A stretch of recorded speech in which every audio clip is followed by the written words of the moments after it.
আমি একজন সৌদি প্রবাসীর বউ। সারাদিনে কাজকর্ম শেষ করে আমি আমার স্বামীর সাথে রাতে কথা বলি। সেদিন রাতে আমার স্বামী বারবার আমাকে কল দিচ্ছিল। আর এদিকে আমার ননদরা এসেছে আমার বাসায় তাদের সন্তান আর স্বামীকে নিয়ে বেড়াতে।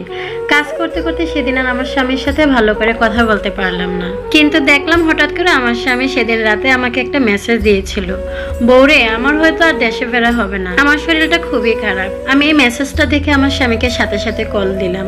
কল দেওয়ার পর আমার স্বামীকে দেখে আমার বুকের ভিতরটা কেঁপে উঠলো। আমার স্বামীর নাকি দিয়ে রক্ত পড়তেছে ফোটায় ফোটায়। আমার স্বামীর কষ্টের টাকায় আজ এত আয়োজন, অথচ এই মানুষটার এই অবস্থা দেখে আমি চিৎকার দিয়ে উঠলাম। আমি চিৎকার দিয়ে তাকে বললাম, তোমার এই অবস্থা কেন, কি হয়েছে তোমার নাকে রক্ত কেন? সে কোনো মতে আমাকে শুধু এইটুকুই কথা বলেছে, আজ কাজ করতে গিয়ে বিল্ডিং এর উপর থেকে নিচে পড়ে গিয়েছিলাম। বিল্ডিং এর নিচে অনেকক্ষণ পড়েছিলাম, কেউ আমার খবরও নেয়নি।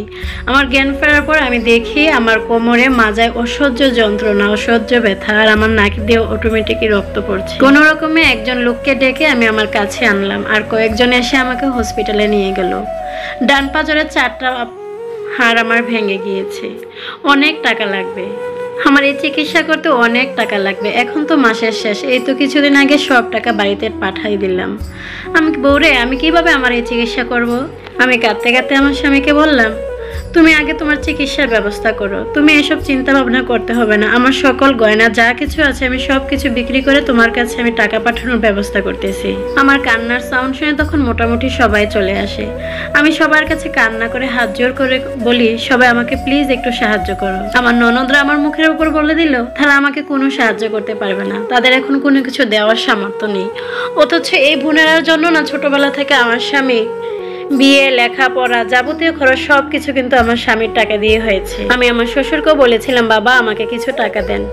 আর এদিকে আমার শাশুড়ি কাঁদতে কাঁদতে প্রায় পাগল প্রায় অবস্থা হয়ে গিয়েছিল। এভাবে করতে করতে রাতটা গেল। পরের দিন সকাল থেকে তার আর আমি কোনো খোঁজ খবর পাচ্ছিলাম না, কোনোভাবে তার সাথে আমি যোগাযোগ করতে পারছিলাম না। আমার বুকের ভেতরটা দুমড়ে মুচড়ে যাচ্ছিল। আল্লাহ এই কেমন বিপদে আমাকে ফেললেন। 3 দিন ধরে তার সাথে আমি কোনো যোগাযোগ করতে পারতেছি। আমার স্বামীকে এত পরিমাণ কল দিলাম কিন্তু সে ধরেনি। তার রুমমেটকেও আমি কল দিয়েছিলাম কিন্তু সে কলটা কেটে দিল। আমার এই কোন পরীক্ষার মধ্যে ফেলে দিল আল্লাহ। এমন পরিস্থিতিতে একজন প্রবাসীর স্ত্রীর মন কি এমন হতে পারে সেটা কিভাবে আমি আপনাদেরকে বোঝাবো? আমার মতো যে আপুরা আছে তারা হয়তো বুঝতে পেরেছেন। এর কিছুক্ষণের মধ্যে না আমার ননদরাও চলে গেল। আমি আমার সন্তানকে বুকে নিয়ে অনেক কান্না করতেছি। এভাবে চলতে চলতে 7 দিন পর তার রুমমেট আমাকে কল দিল।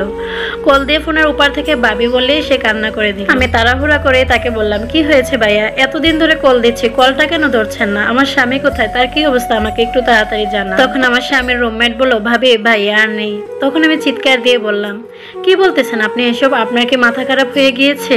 সে ফোনের উপর থেকে বলল, ভাবি আমরা অনেক চেষ্টা করেছি কিন্তু পারিনি, তখন অনেক লেট হয়ে গেছে ভাবি।